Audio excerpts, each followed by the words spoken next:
This is the PowerSmart 26-inch 212cc 2-stage gas snowblower. Let's take it out of the box.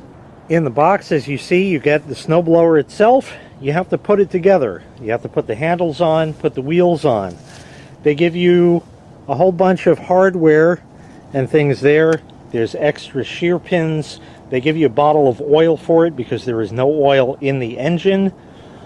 Here is the unit itself, 26-inch in width. The height of it up to the top is 20 inches.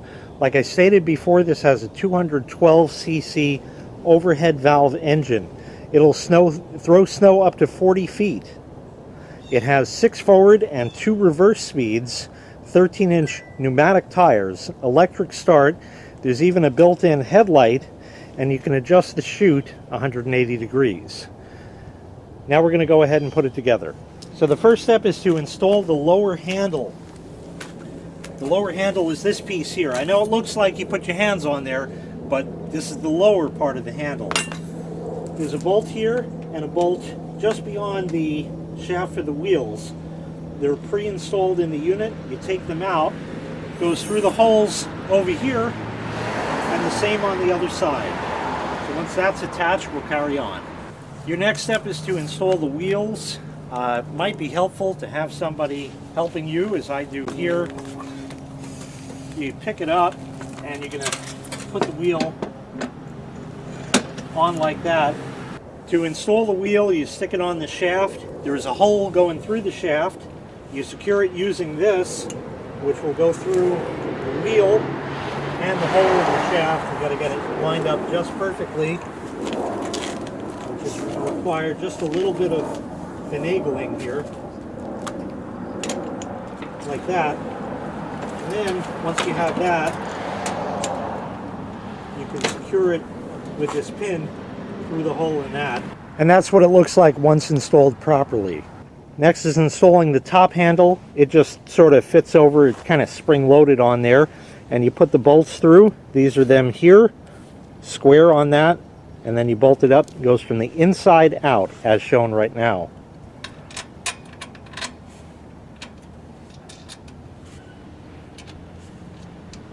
The next step is to install the cables for the handles here, as you see, like that. How it pulls on it. The way this works is you have this here, it's kind of bent at a right angle and another right angle, and it slips in as such like that. Same over here.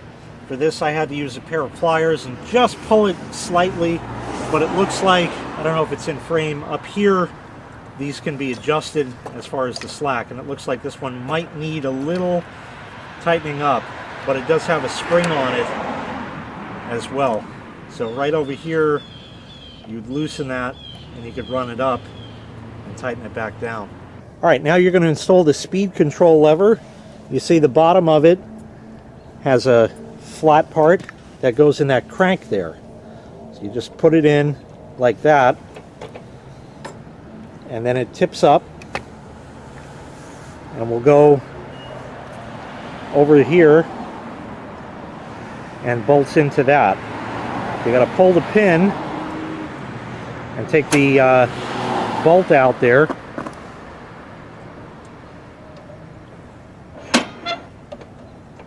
Stick it through the hole and put everything back like that, and the pin goes back in as well, and that's it. So now installing the chute. This is all one assembly. It just drops in there like that. You want to make sure you get the chute down in at the bottom there. There's kind of a ring it sits on, and 2 holes here, bolt and nut. We'll take care of that. Okay, now we install the control for the chute. There's a hole back there. Slide the shaft through.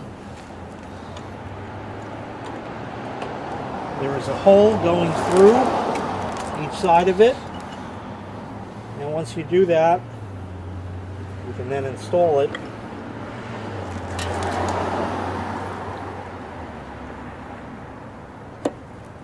Just like that. Do not be alarmed with how this turns. It is not a free-floating type design.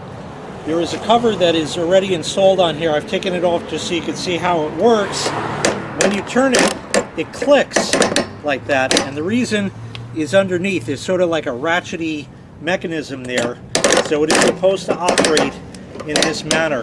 That's actually important because now it'll stay in that detented position like that, locked in, so it won't wander on you. All right, next step, simply take the screw out of that. You put the 3 included AAA batteries in for the light, and the light is just kind of there. You turn it on, it goes on. It's better than nothing at night.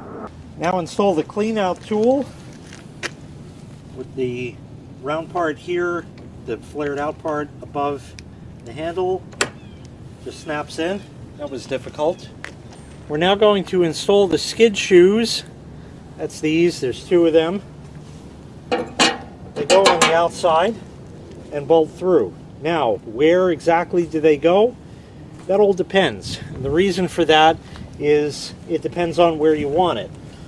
The red part here that is directly on the ground is called the shave plate. Now when you have it there, if you try to roll it forward, it's kind of stuck, doesn't want to roll, so you tend to tip it back. So you want to prop that up a bit. I'm going to use this wrench. That's about 1/8 of an inch, I figure. Set it back down. And then of course I'll do the same on the other side. You can adjust the height of the skid shoes up and down because they're slotted. So this way the skid shoes will be on the ground, the shave plate will be up just enough that it won't bind there. The skid shoes are still going to scrape the ground. That's what you need, because when there's snow and ice, they're ice skates is basically what it is. So bolt through there, nut on the outside, on both sides of the unit. We're up to adding oil and gas. I'm not going to show this, you just kind of pour it in. Oil is here, it says oil, and it's yellow. Gas is here, picture of a gas pump, and it's red. Not very difficult. As far as the oil goes, they give you oil with it. The oil that comes with it is 5W30 synthetic. It takes 18 to 20 ounces. This is 19.6, so dump the bottle in and you're done. All right, it's about time to start the engine. You have a key. That's this thing. Without this in there, the engine won't run. To stop the engine, you pull the key. They give you an extra one. Personally, I'm not very fond of this design because if you lose this, you're out of luck and you got a big problem. My solution, which I'm not going to do right now, is to drill a hole in the handle of it and tie a string to that and a string right here. This way it can't get lost. So what you do is put the key in, slide the choke over to the choke position, which is there. This is showing an open choke, in other words a plate that'll block it off. It can allow air on both sides. When you turn it 45 degrees, it blocks off most of it. I have fuel in here already. What I'm going to do before I prime this is to manually roll the engine over a couple times. You don't have to do that. I like to just pull the rope a few times before actually starting it, and then I'll prime it up and actually start it. What about electric start? What about electric start? Where is it? Where is it? It's electric, but it has to be plugged in. This is the mechanism and the starter. Back here is the standard plug that you'd plug into a regular outlet. So you need an extension cord to go in there. Once you have that in, hold the button. As long as you hold it, it'll crank the engine. But the handle is right here. Really nice big one. And it's really convenient because when you're snow blowing and there's 64 feet of snow out there and you're at the end of your driveway and you run out of gas, you have to wheel this all the way back to plug the extension cord in. So just pull the rope. It's a lot easier. Here's the rope. Like I said, I'm going to roll the engine slowly. The resistance is normal. That's the compression of the engine.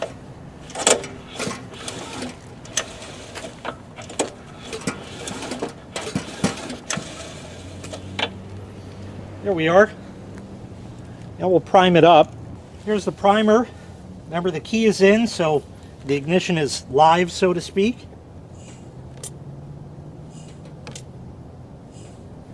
3 times is what they say in the book. How many times you're going to do it is up to you.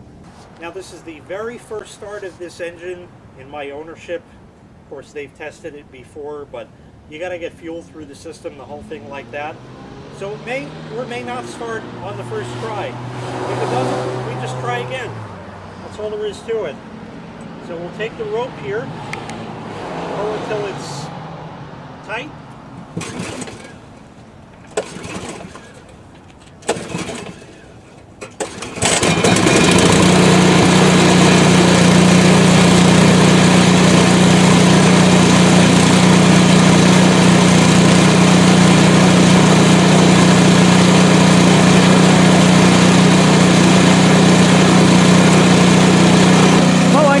Brand new, so it's going to take a little bit, but there we are, started right up. The smoke is normal on startup. It goes right away, so that's that. And then we'll test out the auger and everything else.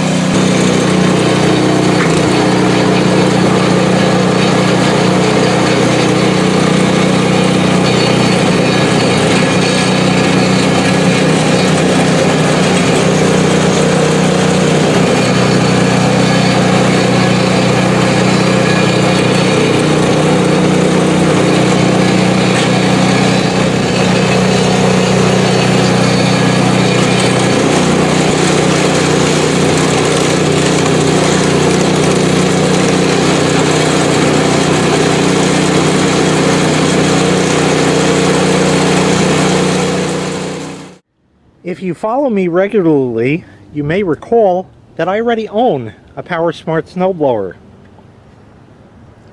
Indeed I do. That is about 7 years old. A little bit smaller engine, 208cc. It's a 24-inch width over here instead of 26. So this one is going to get a larger swath of snow at a time. That's convenient because that can make your sidewalk, really 1 pass should be sufficient instead of 2. That 2 inches really does make a difference. It is, however, shorter. So if you have a really big snow drift or something like that, this 21 inches, that's 20. If you have snow that's going over the top of this thing, you need multiple passes. I don't care how tall or short it is. You know, it's going to take some doing to do that. There is absolutely nothing wrong with this unit here. You can see down inside, back in the chute area, it's dirty and that. This has gone through 7 winters. This has a manual adjustment on the chute up there, but it's otherwise the mostly the same story. Like I said, it has a manual chute adjustment here. You can loosen the wing nuts if you need, and this one has a handle that goes like this. It's been around, there's nothing wrong with it. A little squeaky, that's about it. But it does not have any detents in its position. So yes, I have used this and the snow will start going, because as you use it, obviously the entire machine vibrates because you have a big engine running on there. So I do like the upgraded chute design. It's handy to have a handle to adjust this, but I have no problem taking 3 steps over to do that. Otherwise, they are very similar. This also has electric start and all of the rest. But I figured after 7 years, that was definitely a good run on it. It starts, it runs, it blows snow. There's absolutely nothing wrong with it. But this is the new incarnation of it. I'd love to show you how it works. But right now, here we are, almost January of 2023, and it's 50 degrees out. So once again, this has been the PowerSmart 26-inch snowblower with 212cc engine. If you'd like to purchase this item, I'll leave a link in the video description to the manufacturer's website where you can find the item available for sale. Thanks for watching. Make sure you click like, make sure you click subscribe, and take care. We'll see you next time. Bye-bye.